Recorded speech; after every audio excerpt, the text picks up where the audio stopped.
Okay.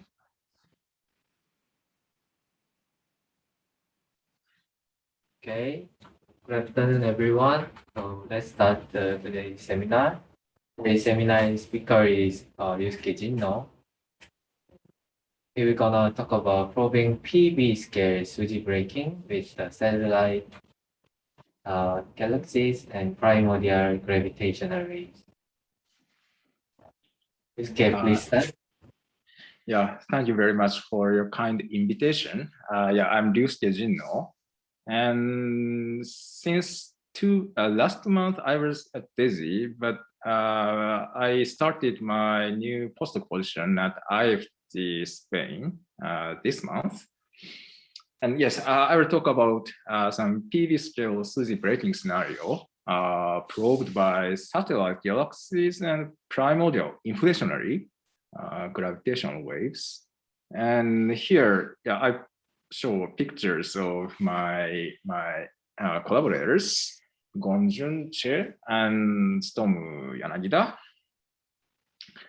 And the top plan is as follows. So I will first give you some very quick introduction about necessary ingredients of this talk, 3 necessary ingredients of the talk.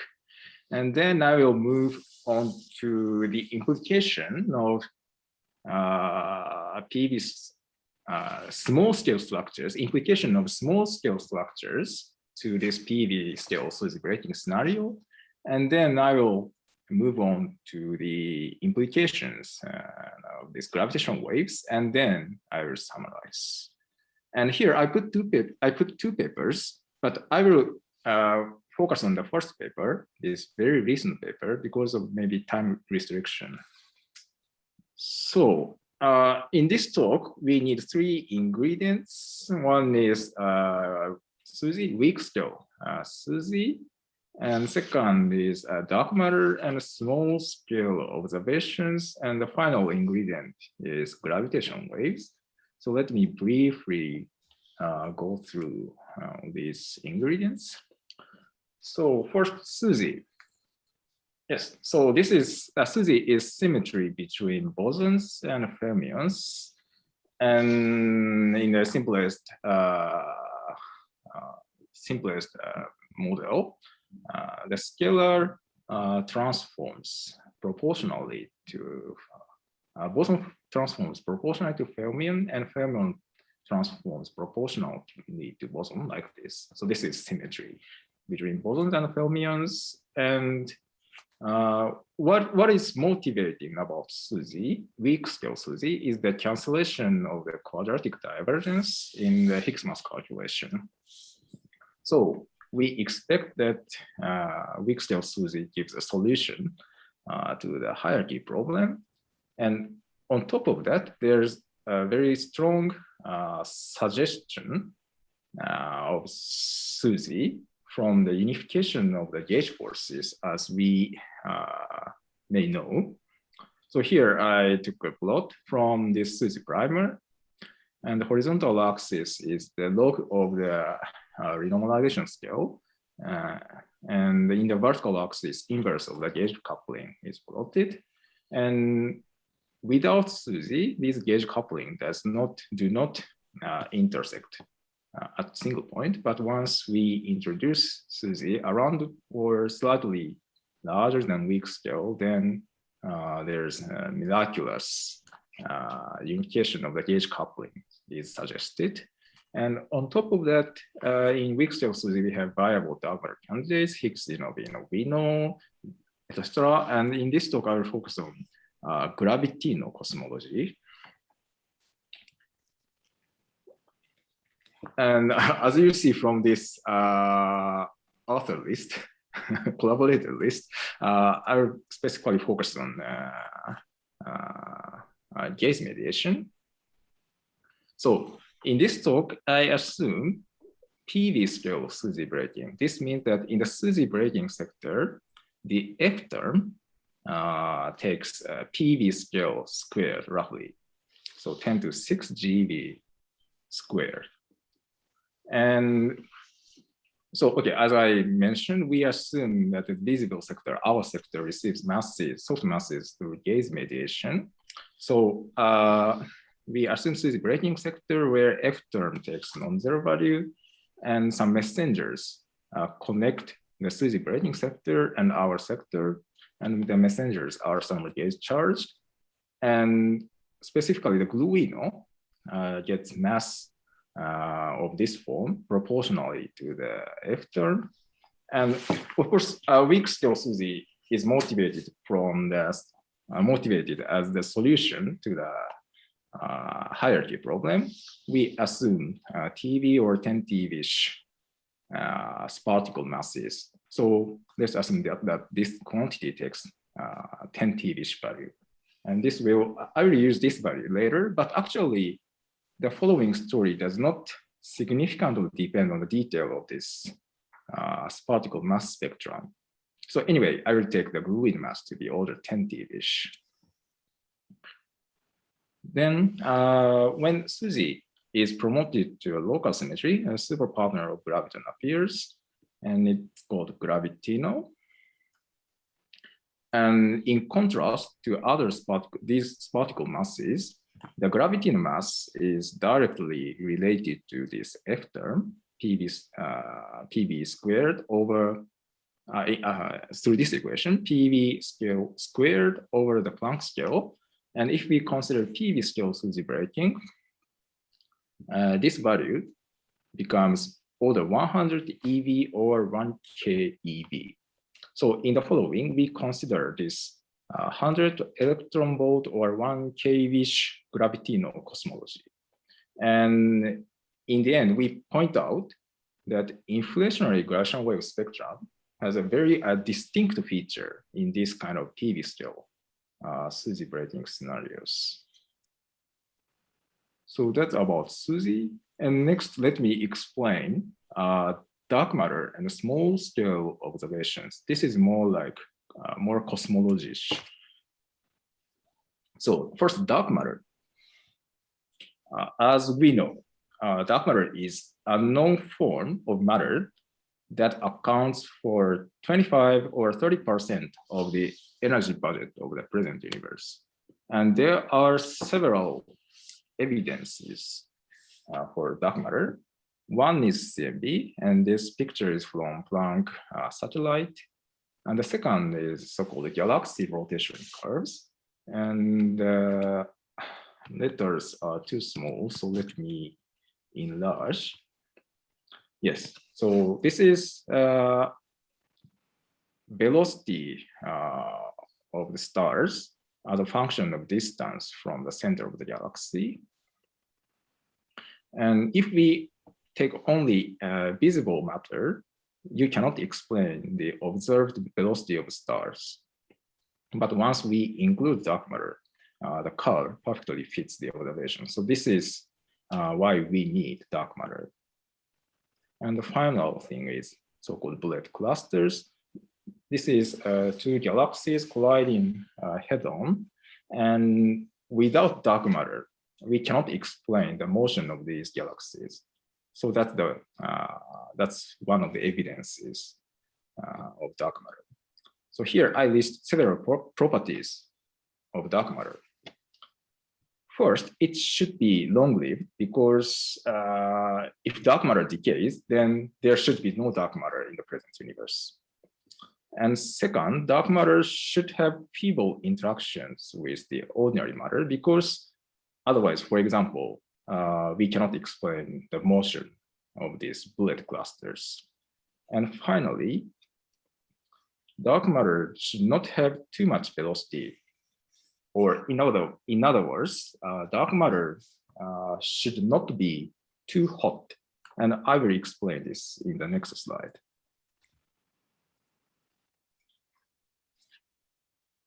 In cosmology, typically people assume so-called CDM, cold dark matter, which has zero or almost negligible velocity. For example, in lambda CDM model, this is kind of a vanilla model of cosmology. As you can see from this CDM, people assume cold dark matter.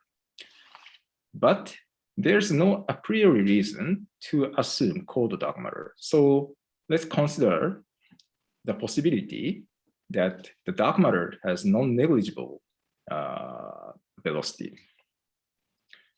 If dark matter has warmness, non-negligible velocity, it is known that dark matter smears out small-scale structures. And here I took simulation. I took one figure from this simulation paper, and the box size is around 40 megaparsec.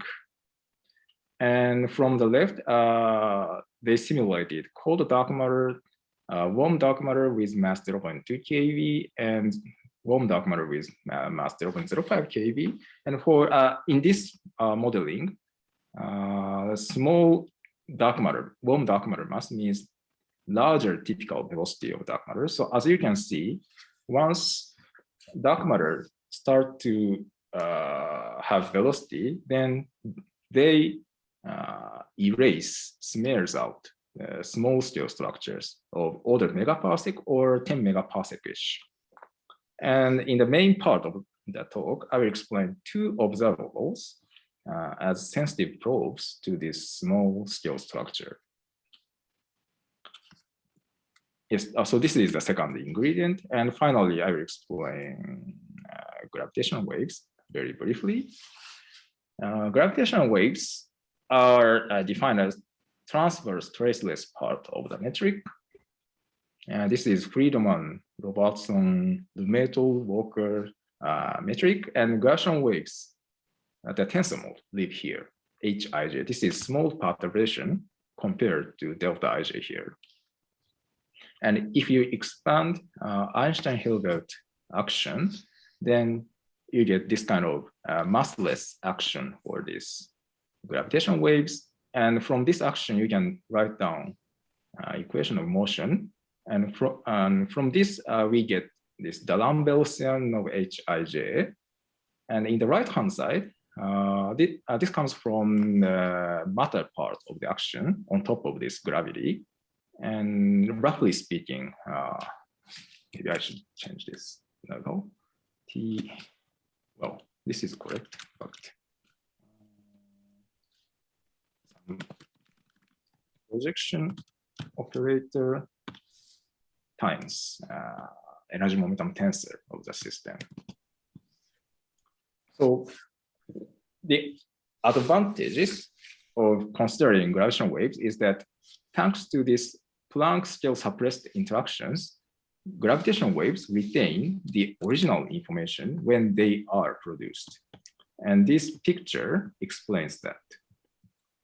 In the horizontal axis, sorry, I should remove this. What is this? Okay. In the horizontal axis, I took cosmic time, and this roughly corresponds to the energy scale of the universe. And I assume inflation at the beginning, and the universe expands, and let's assume something happened in the very early universe. And we cannot probe what happened in this early universe with CMB, cosmic microwave background. These are photons, and because these photons get scattered above temperature of order electron volt. But in contrast, gravitational waves propagate from the early universe to the present time without being scattered because of these Planck suppressed interactions. So they retain the information when they are produced. So that's the motivation to consider gravitational waves. And in this slide, I summarize ongoing and future gravitational wave detection experiments. The horizontal axis is the wave number or frequency, pitch variability, because they're massless waves. In the horizontal axis, I take frequency of gravitational waves in unit of hertz. And in the vertical axis, I take so-called omega GW as a function of frequency or wave number. This is defined as gravitational wave energy density per each logarithmic wave number divided by the total energy density of the universe. And very roughly speaking, there are three classes of interesting experiments. One is pulsar timing arrays around 10 to minus 8 or 10 to minus 9 hertz. And the second is space interferometers around millihertz or 1 hertz range. And the final one is ground interferometers around 100 hertz or 1000 hertz. And yeah, advanced LIGO, which detected gravitational waves from black hole binaries and neutron stars, is here. And what is interesting about gravitational waves, especially cosmological gravitational waves, is that the gravitational wave frequency has roughly 1-to-1 correspondence to the temperature of the universe they can probe.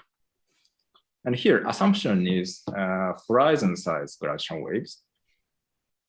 And yeah, this applies to inflationary gravitational waves, which I will explain later.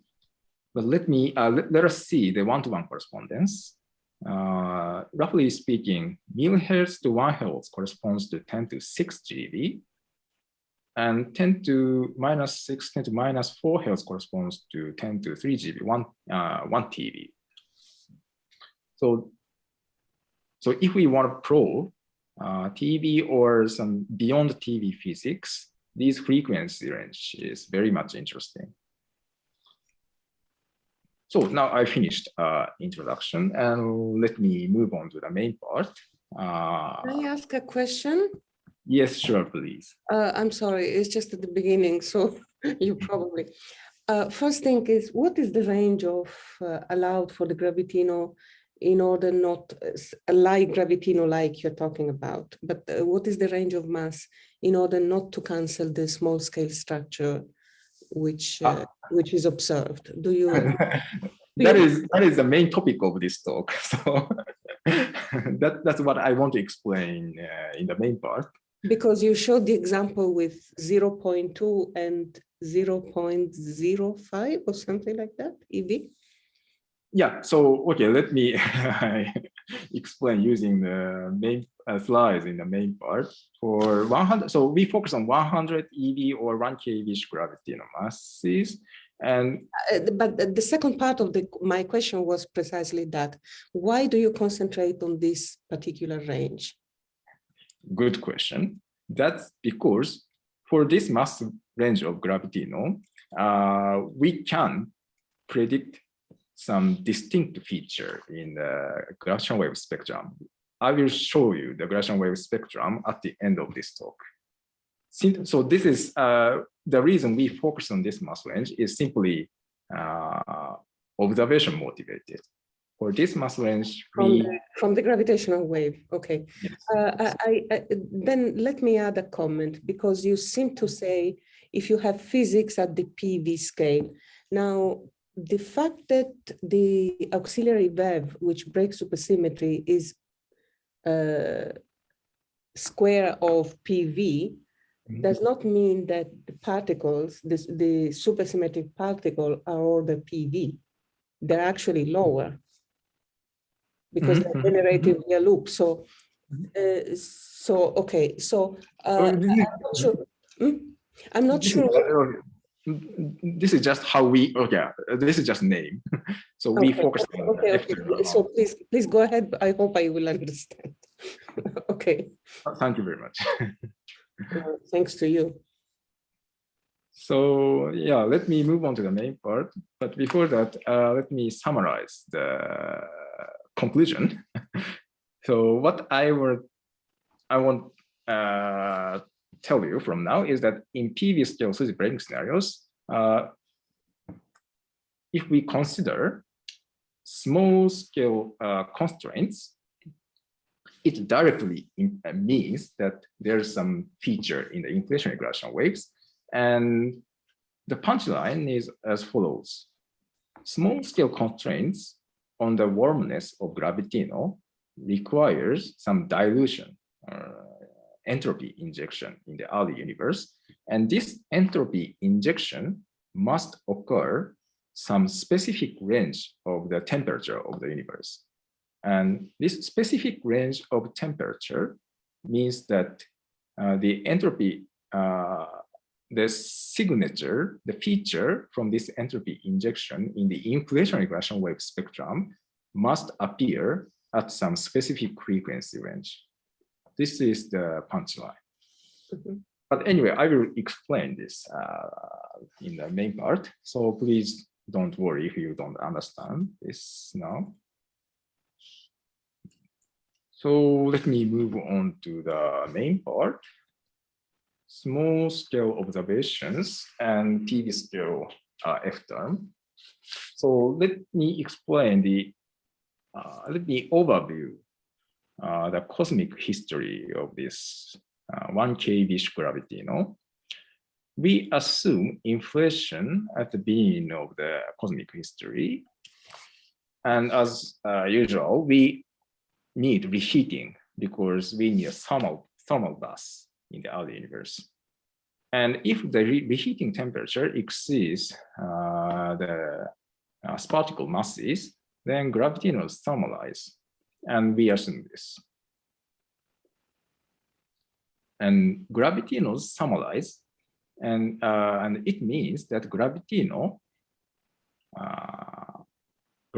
are other percent component of the thermal bath at the time of reheating. So here I write gravitinos in this red circle. And as the universe cools down, at some point, gravitino decouples from the thermal bath. And this decoupling occurs temperature around, roughly speaking, around gravino mass, because these gravitinos couple with the thermal bath thanks to the gravino. So once the temperature goes below the gravino mass, the gravino gradually disappears from the thermal bath. And as a result, gravitinos cannot couple with the thermal bath anymore. So they decouple. And the universe further cools down. And at the present time, these gravitinos exist as a dark matter, warm dark matter subcomponent. And if you estimate the gravitino abundance, this capital omega is the abundance, which means that gravitino energy density normalized by the total energy density. And this omega gravitino is roughly 10 over the relativistic degrees of freedom at the time of decoupling times roughly 100 gravitino mass over 100 electron volt. And let's look at this expression. This first means that for gravitino mass around 1 kV, if we naively take this cosmological history, the gravitino abundance exceeds 1. And this is, of course, a problem because the gravitino abundance exceeds the observed amount of dark matter. So gravitino abundance should be diluted simply from this expression and omega gravitino from the requirement that omega gravitino should be less than 1. And going back to this rough sketch, this gravitino, this dilution of gravitino must occur after these gravitinos decouple from the thermal bath, because otherwise, if the entropy injection occurs, this initial thermal bath, then gravitino and other particles are increased by the same amount. So there's no net effect. So we need dilution of the, we need entropy injection after gravitinos decouple from the thermal bath. And for entropy injection, we need to assume some heavy particle decay, but we do not specify who gives this entropy injection. But we just assume that entropy injection occurs at some point from gravitino decoupling to actually Big Bang nucleosynthesis. Now, there's another requirement for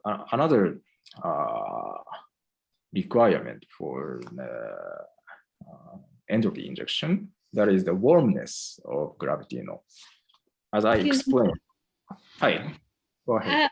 Sorry, before you continue, I was wondering if you know some examples of which kind of particle can give that amount of entropy, because you mentioned you assume the process occur, but do you have in mind like a theory where you have the right heavy particles? In the paper, we didn't analyze specific scenario, but for example, if you introduce axion, then axion should be in the super multiple as a multiplet, and for example, suction may provide this kind of entropy injection typically. Mm-hmm. Yeah, honestly speaking, suction very often dominates the universe, and the entropy injection is typically huge. But anyway, this kind of suction dynamics may provide entropy injection. Okay, thank you. Yeah. And something else. When you talk about that decay, are you talking about the decay into a gravitino or something else? What? That's a very good question. Thank you very much. Yeah, so I should have explained. So the heavy particle decay should occur to our sector. I mean, sector. Heavy particles should increase the energy of the thermal mass after gravitinos decouple. So this large green circle means that entropy injection occurs to the thermal mass after gravitinos get out of the bath. So it's a decay in other particles. Yeah. Okay. And if that occurs, the gravitino abundance decreases compared to the rest of the particles. Relatively speaking. So let me explain this second point. Gravitino, since gravitino exists as a warm component of dark matter, they have free streaming lengths. And if you refer to some literature, the free streaming length is ordered megaparsec-ish.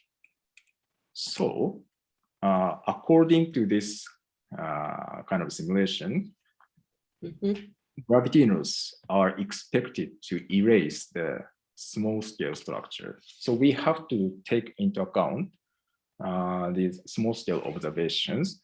But the question is, how much dilution do we need to avoid these small scale constraints? And I will explain this in the following.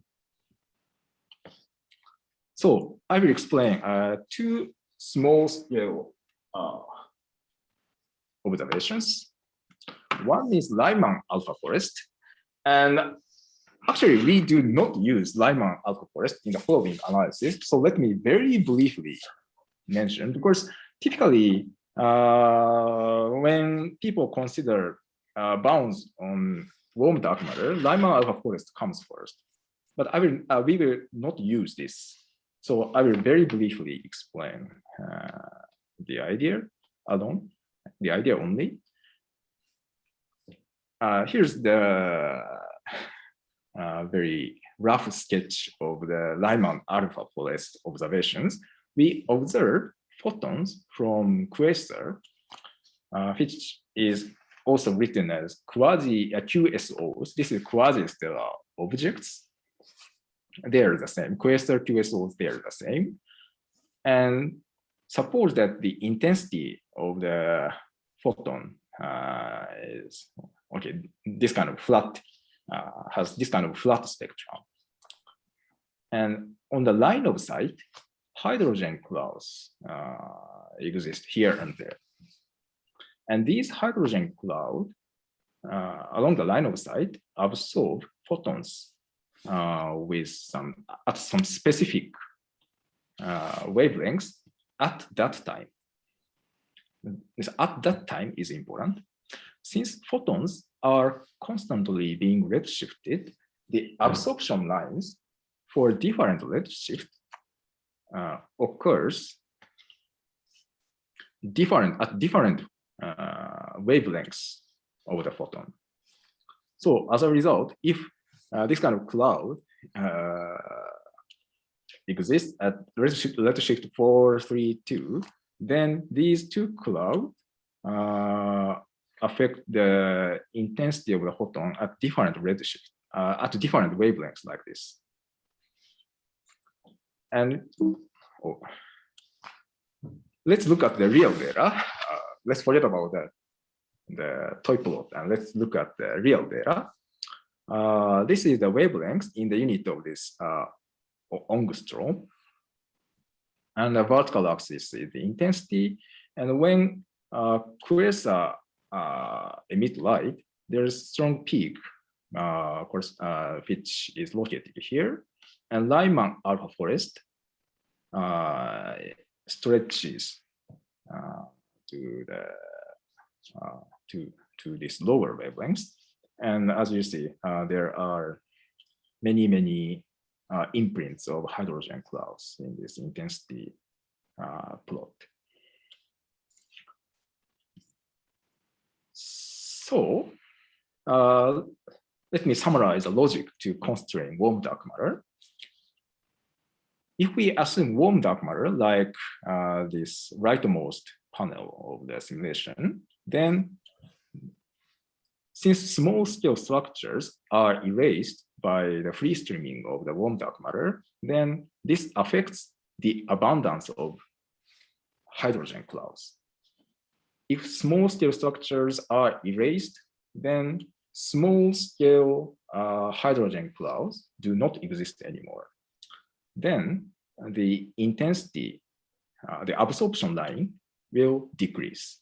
But in contrast, if we assume cold dark matter, then there are a bunch of hydrogen clouds. So the photon absorption will occur.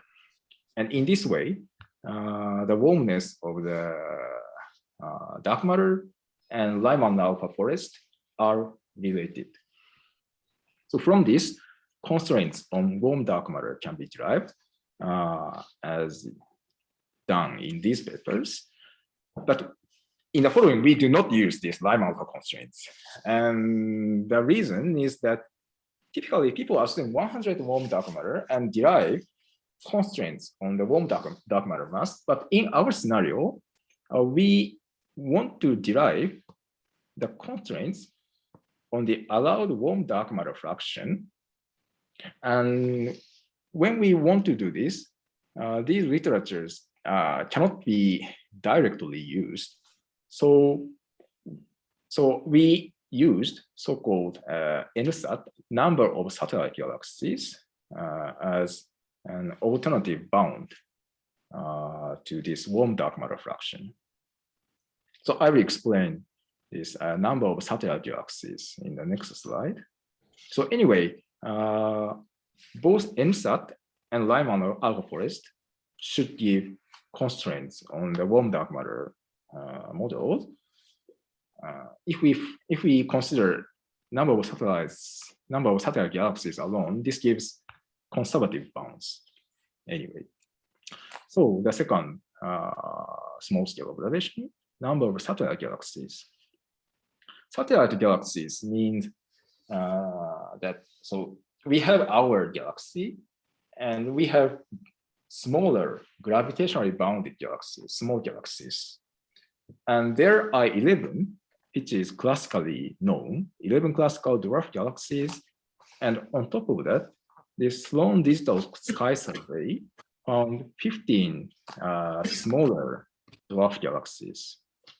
And we sum up these 11 and 15, but this 15 should be multiplied by some factor because this SDSS, Sloan Digital Sky Survey, covers only limited angle of the full sky.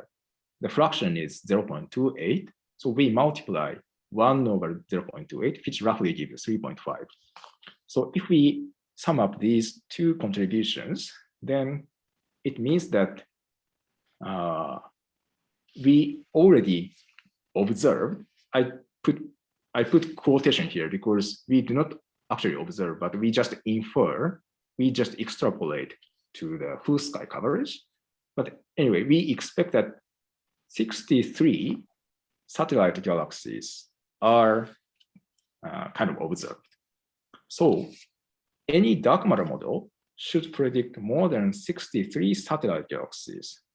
And this plot is taken from Wikipedia. It's too small, so let me enlarge.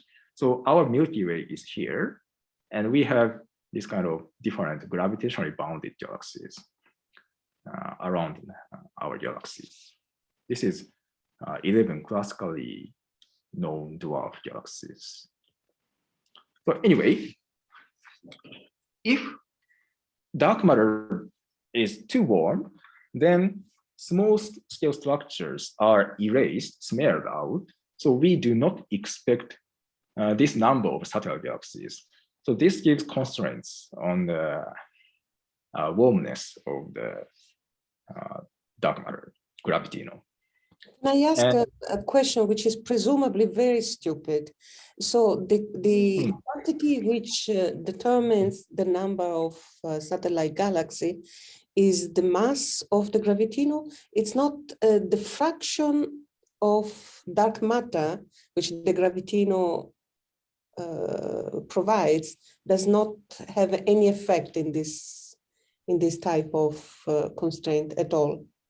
That's super important question. That's super important question. Both both mass and fraction of gravitino affects the amount of satellite galaxies. And I will briefly explain how to estimate it in the next slide. Okay. Both affects the number of galaxies. So we can draw exclusion counter, exclusion plot in the two-dimensional plane, gravitino mass and gravitino fraction. Okay. Okay, I'm sorry. If I'm a little bit patient, maybe I will understand.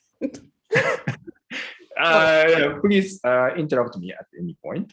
So the main point in this slide is any dark matter model should predict more than 63 satellite galaxies because 63 are already observed. Mm-hmm. So in the following slide, I first explain how to estimate the number of satellite galaxies. The pipeline is as follows. We have our dark matter model, and first we calculate so-called linear matter power spectrum using a public code class, also called Boltzmann solver, and then we convert this linear matter power spectrum into number of satellite galaxies. This is the quantity we want to obtain finally. And from linear matter power spectrum to number of satellite galaxies, we need nonlinear complicated evolution. Nonlinear physics is very difficult. So this is the difficult part. So we adopt some modeling, so-called Press-Schechter modeling, Press-Schechter method. So let me explain one by one. First, dark matter model. Of course, our dark matter model is the gravitino dark matter, warm dark matter model. But let me explain a bit more detail. Our dark matter model is called mixed dark matter model, MDM, which is mixture of cold dark matter and warm dark matter. The warm dark matter, the warm component is of course gravitino, and we assume that some cold component, which we do not specify, exists on top of gravitino. And you may ask who's this, but we did not specify this. We have a bunch of SUSY particles, so we can assume, or we can even assume axions or axinos. Oh, axinos can be warm. So anyway, we assume cold component on top of gravitino warm component. And yeah, as I briefly mentioned previously, the three parameters of this mixed dark matter model is the mass of the gravitino and fraction, energy fraction of gravitino. So we can draw exclusion counter in this two-dimensional plane. The second step is this linear matter spectrum. And okay, this is a bit difficult to explain, but let me explain in a very intuitive way. Linear matter power spectrum means two-point function, two-point ensemble average of overdensity delta. Overdensity is very easy to explain.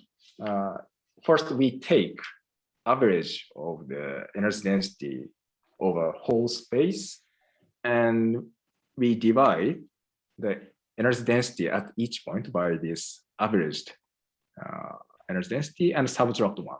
This is overdensity. If delta is larger than 0, this is overdensity. If delta is smaller than 0, this is underdensity. This is easy.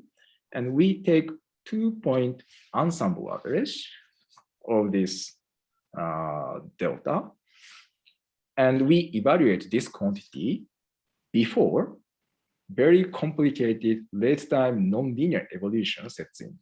This is intuitive explanation of the linear matter power spectrum. Linear is important because we do not take into account complicated nonlinear evolution at late times in calculating this linear matter power spectrum. So let me introduce several equations.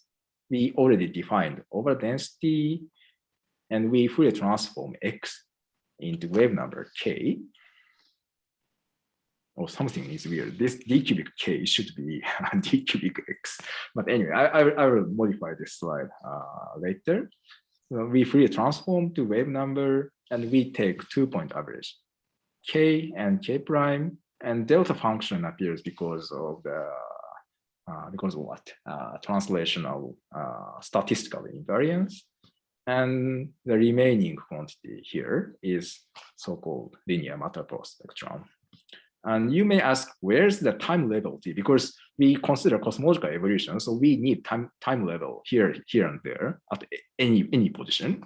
And the answer is these quantities are evaluated well after matter radiation equality, but before nonlinear evolution starts.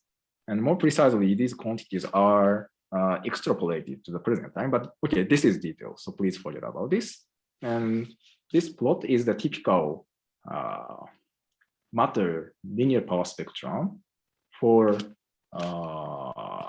non-warm dark matter case. So that's why I put dark matter, or maybe CDM. And these data points are observed values as a function of wave number. And this peak corresponds to the mode which entered the horizon at the time of matter radiation equality. But anyway, this is detail. So let's move on. So we calculate this quantity using public code. And then we convert, before going to number of satellite galaxies, in calculating the linear matter power spectrum, we calculate the ratio of the power spectrum between mixed dark matter case normalized by the uninteresting cold dark matter case. And this quantity is called a transfer function, or transfer function squared. And this is our numerical result for the transfer function. So as a function of wave number, compared to the cold dark matter case, the linear power spectrum, matter power spectrum is suppressed, as shown in this blue, red, and yellow lines. And for example, for the red line, the gravitino mass is 100 electron volt, and the fraction is 10%. So, and the suppression occurs around megaparsec-ish scale, which coincides with this rough estimate. Now we convert this to the number of satellite galaxies, and we use so-called Press-Schechter approach, which is very technical. So I will not explain this, but let me explain the idea in this talk. For given overdensity field like this, we can ask one question: how many sub-halos form in a Milky Way sized halo. And this pressure shifter approach is one method to calculate, estimate this number of subhalos. The rough sketch is as follows. We have this kind of overdensity fields, but this overdensity field itself is actually meaningless because infinitely many K-modes overlap contribute to this overdensity field. So we introduce some smoothing procedure. First, let's take smoothing scale to be this whole size of the horizontal axis. Then we get this kind of smooth curve. And this smoothing is done with the convolution with this filter function, and some arbitrariness enters in the choice of this filter function, but this is detailed. So when we smooth the scale with this long, when we smoothen the overdensity field with this long length scale, then nothing interesting happens. But once we change the smoothing scale gradually, then some position in space exceeds so-called critical overdensity. And critical overdensity means that if the overdensity exceeds this value, then that region collapses into halo. So in this plot, this region collapses into halo. And if we change smoothing scale further, we can estimate how many subhalos form in this parent mother halo. And this is a rough explanation of this approach. And in this last paper by Aurel Schneider, we have this equation, useful equation. The number of satellite galaxies, number of subhalo can be estimated through this expression. And I wrote the definitions of the quantities here, but these are just details. So let me explain only the important part. For given initial linear power spectrum, we can estimate how many subhalos form between some mass range, and we can just integrate over the mass to get the final number of satellite galaxies. So this is our pipeline. Let me show you the result, numerical result. And in the left panel, I show the gravitino fraction and gravitino mass.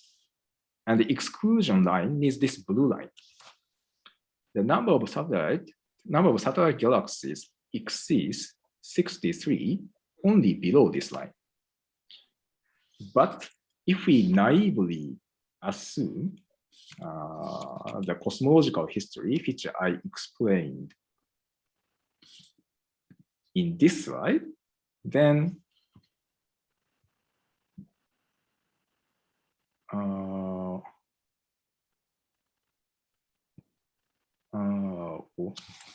sorry, I forgot what to say. Yeah, warm dark matter fraction in the scenario without entropy production is this red line.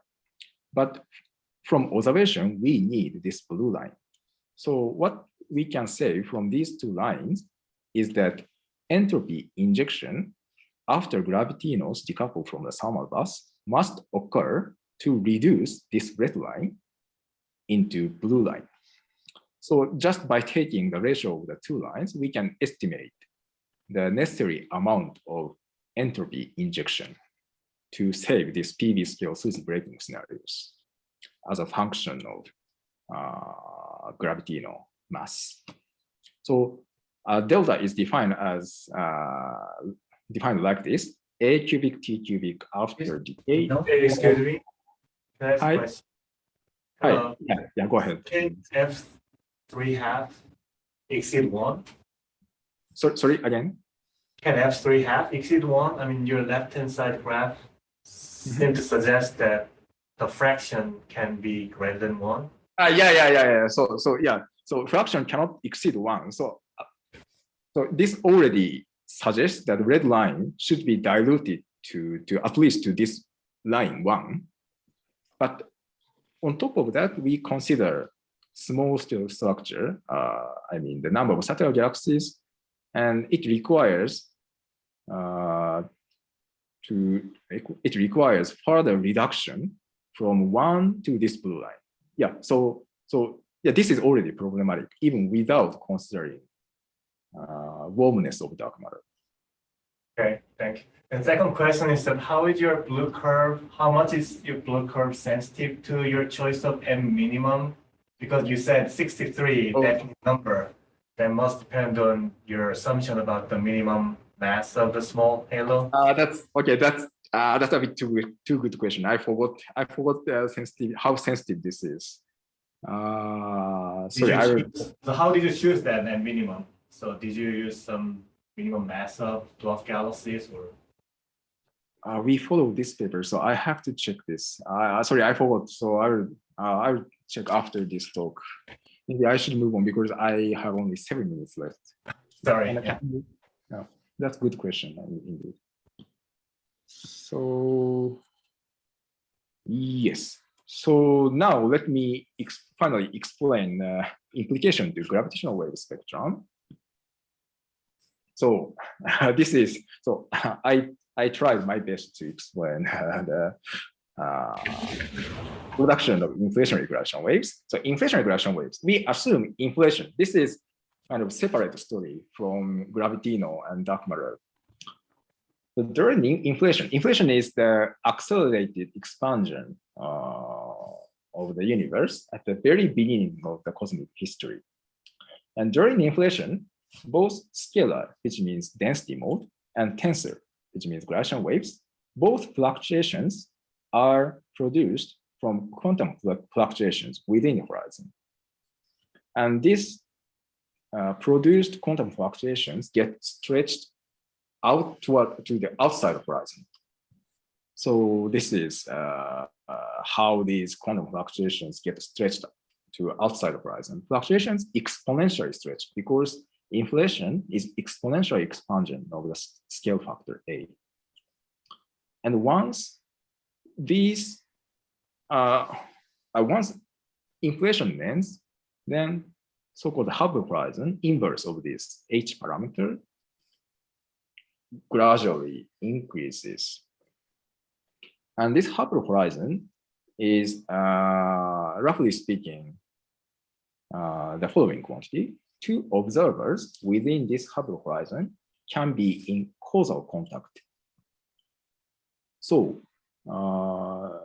during inflation, the gravitational waves produced from quantum fluctuations get outside the causal contact, and then they get frozen.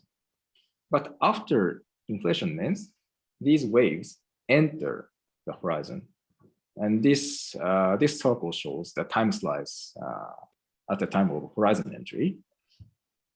And then once they enter the horizon, gravitational waves propagate inside the horizon as massless waves. This is explanation for the inflationary gravitational wave production. Yes, so in this slide, I tried to explain that there are various frequencies, different frequencies of gravitational waves inside the horizon. So some other fluctuations are produced at different time during inflation. And if this fluctuation is produced slightly before this original fluctuation, then this fluctuation gets stretched to longer wavelengths than the original one written here. So it means that this wave have different wavelengths or frequency at the present time compared to the original frequency of gravitational waves. And typically, the gravitational wave spectrum look like this. Gravitational wave spectrum from inflation looks like this. Typically, in terms of the energy density of gravitational waves per logarithmic frequency or wave number, the spectrum is typically slowly decreasing in wave number. I will not explain this, but As in some inflationary models, this spectrum increases in wave number. And the amplitude largely depends on the model. So anyway, let's assume this kind of inflationary gravitational waves. And let's think about what happens to these gravitational waves. Let me explain in an intuitive way.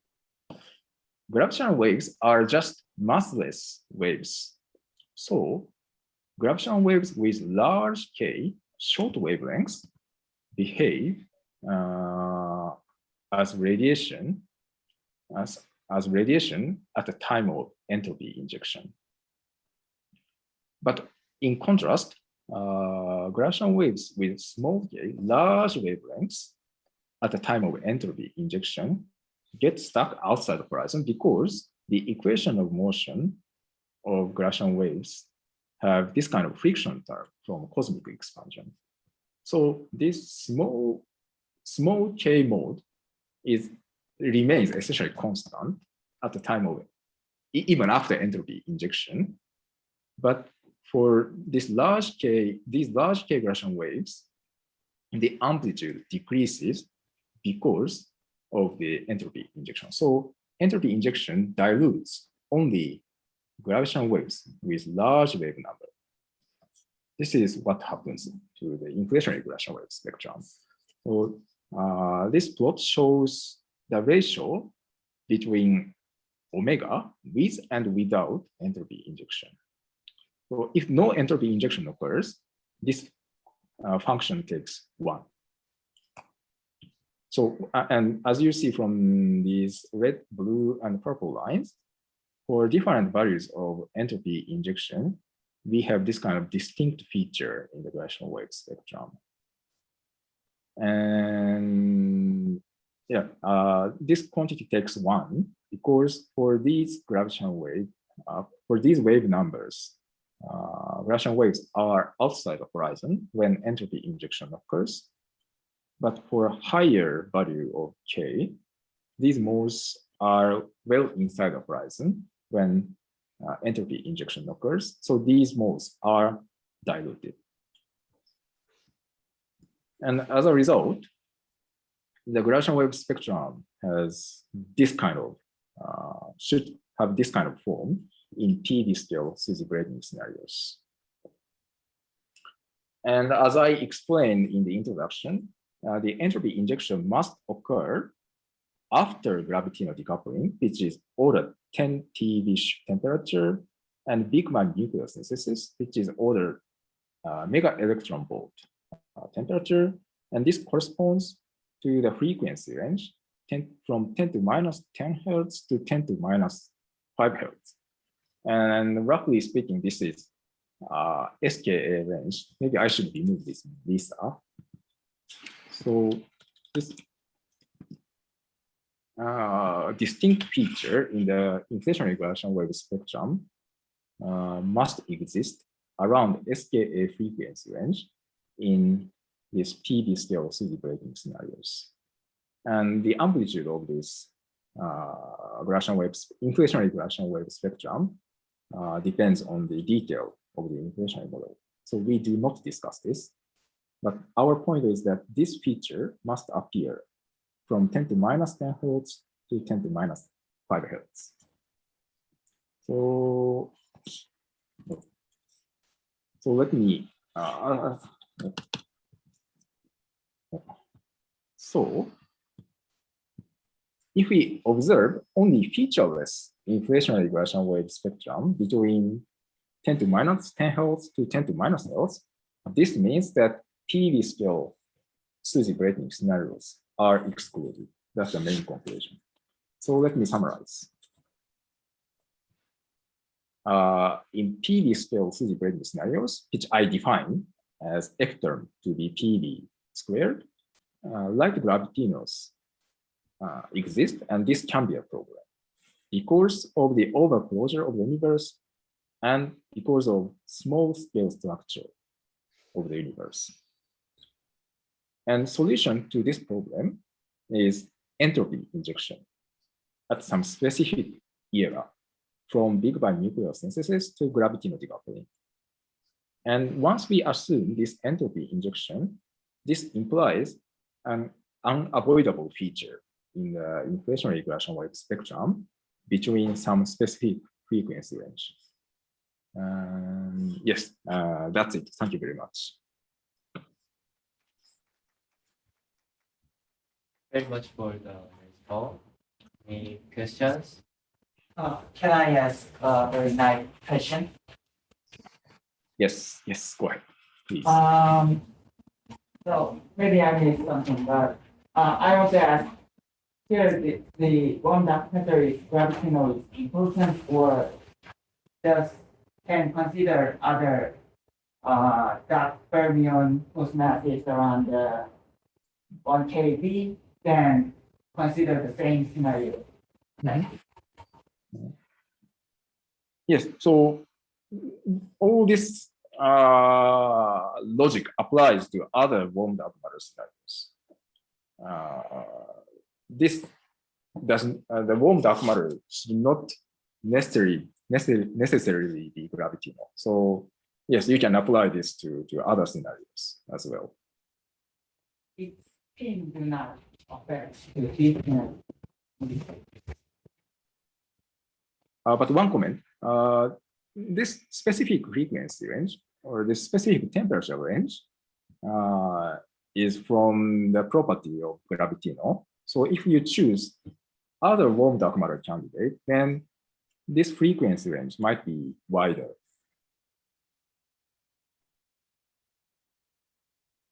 Okay.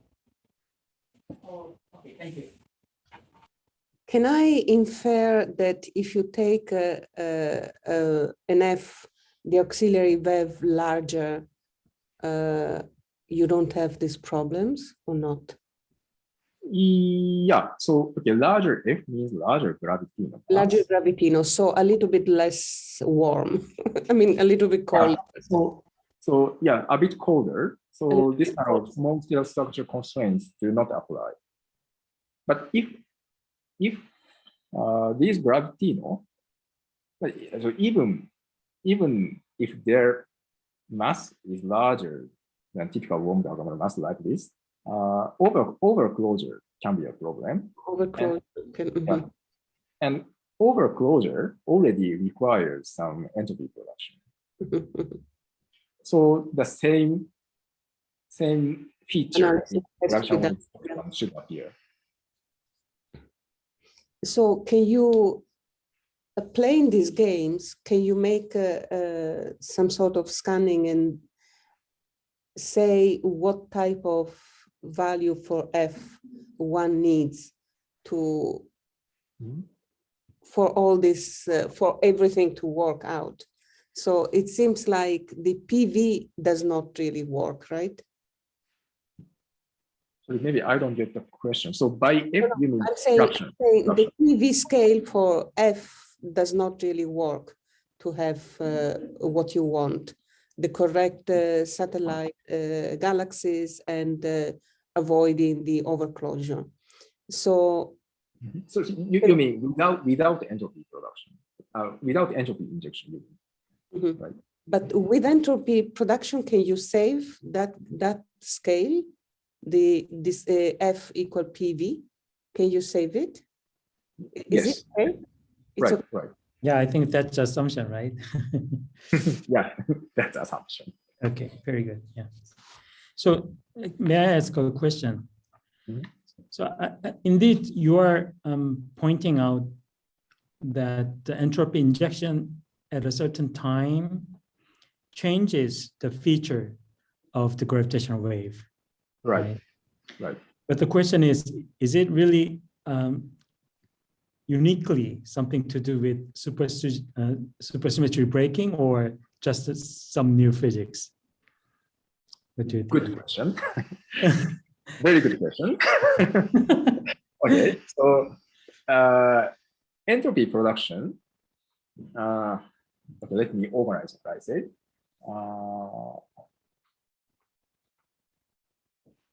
This entropy production and gravitational wave dilution does not directly depend on the property of the SUSY sector, gravitinos, and other particles. So even if you detect this feature, let's say at SKA, we cannot conclude that the dark matter, gravitino warm dark matter exists. We cannot conclude that.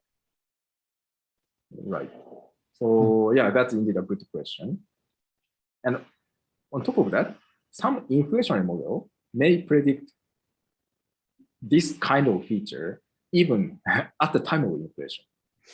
And if such inflationary model exists, then we may not be able to distinguish such inflationary model and feature from entropy injection. That's another problem. Okay. So in a sense, you still have sort of degeneracy problem. Yeah. We expect some degeneracy. Okay, thank you. I have two questions. First one is, what about the scalar Hall spectrum?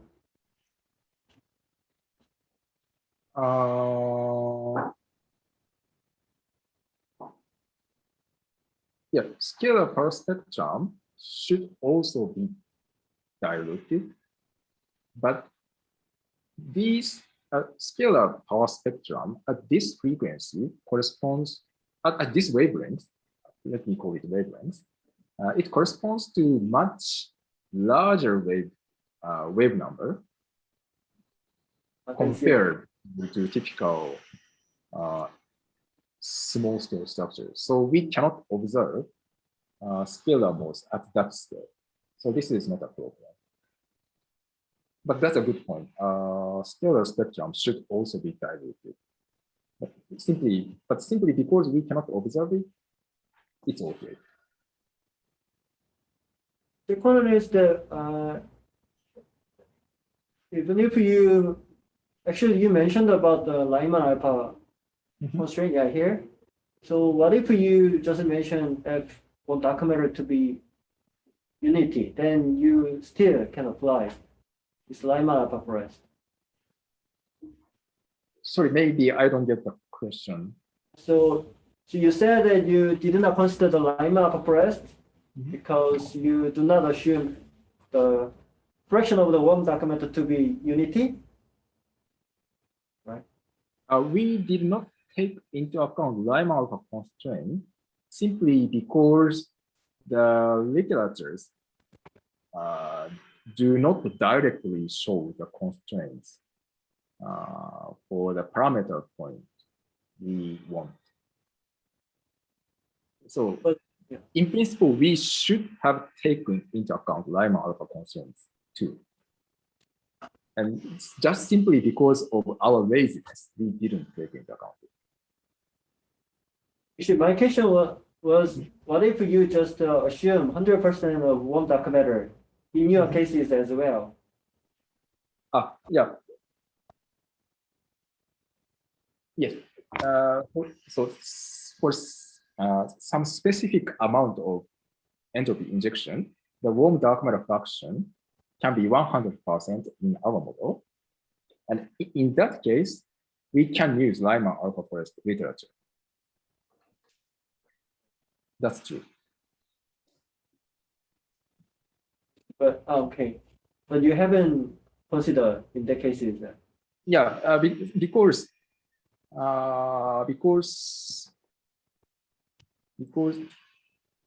even from number of satellite galaxies alone, we have to dilute the gravitino fraction to less than 1.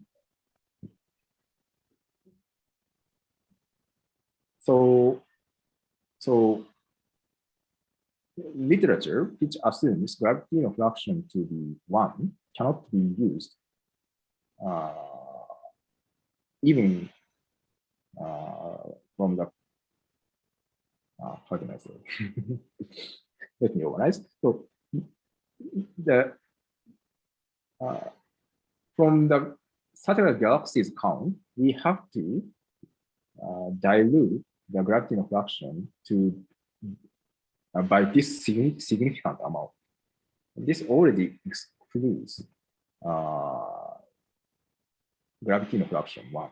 So for this mass range, we cannot use the literature which assumes gravitino fraction to be 1. That's the answer, I think.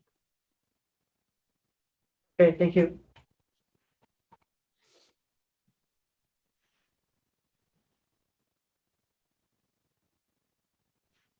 Okay, any other questions?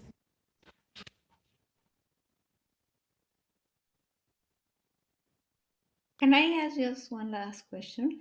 I think you already mentioned it, but I didn't understand it.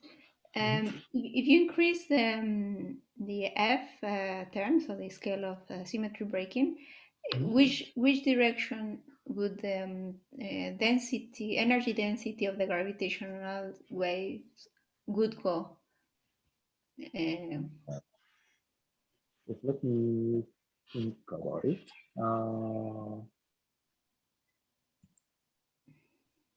Or maybe this slide helps.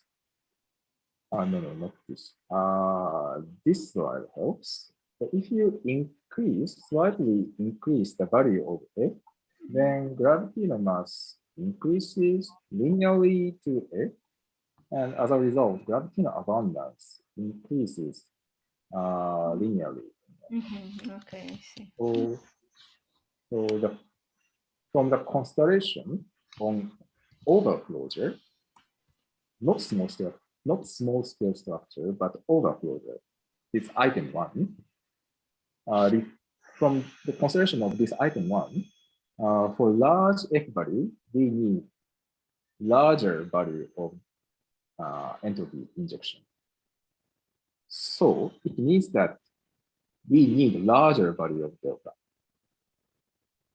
So the feature in the inflationary gravitational wave spectrum should be stronger, larger. The gap will be larger. Okay, yeah, thank you. Yeah.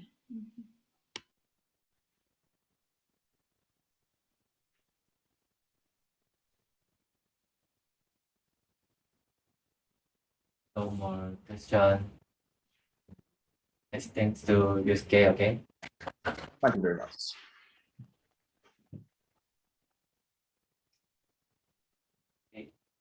End to today's seminar. Thank you very much, Ryusuke. And could you send your top 5 to me? Yeah, I will send you later. Bye. It's great to see you. See you next time. Bye. Thank you very much. Yes, Take see you. care. Bye.